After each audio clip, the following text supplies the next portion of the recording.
Hi, myself Dr. Kaushal Yadav. I am surgical oncologist in Narayana Super Specialty Hospital, Gurgaon. My specialty is treatment of cancer by surgical oncology. Now in this video we will discuss regarding the introduction, understanding and what are the risk factors and the early symptoms of esophagus cancer.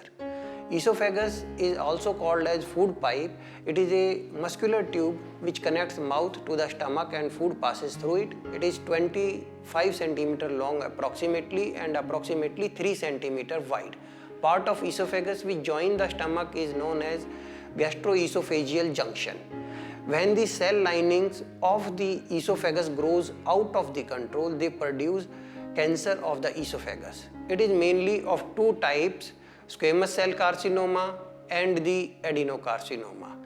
For considering treatment point of view, it is divided in three parts: upper esophagus, which includes cervical part also, middle third esophagus and lower third esophagus, which involves the gastroesophageal junction also. Esophagus is a very grave disease. Its treatment and cure rate has improved compared to previously, but still it is the 8th most common malignancy and 6th most common cause of cancer related death worldwide. In India it stands at 5th place. It is more common in males compared to females.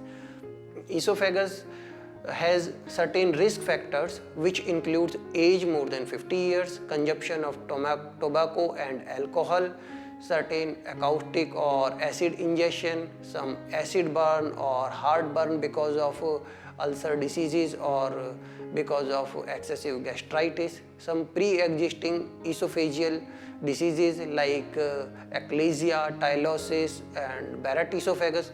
In persons who has gastroesophageal reflux or acid burn, there are more chances of changes in lining of lower esophagus called Barrett esophagus, which is a predisposing condition for carcinoma esophagus. Previous head and neck cancer, radiation exposure, obesity are also considered as risk factor for esophagus cancer.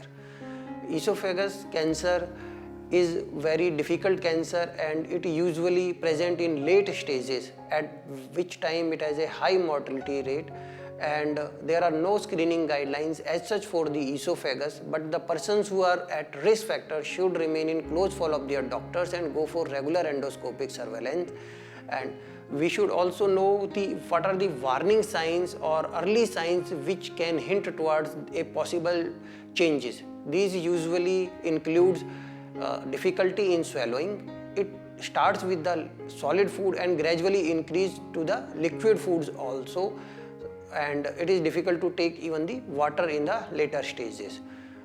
Pain in the chest or heartburn, vomiting, blood in the vomiting, unexplained weight loss, and when it involves the surrounding structures like airway, there are problems related to the lungs like pneumonia, coughing, sometimes there are changes in the voice. So these symptoms should not be ignored. Any problem related to diet or food ingestion should be addressed immediately. Contact the doctor. Early diagnosis and early treatment is the only way to get a successful outcome from this dreaded disease.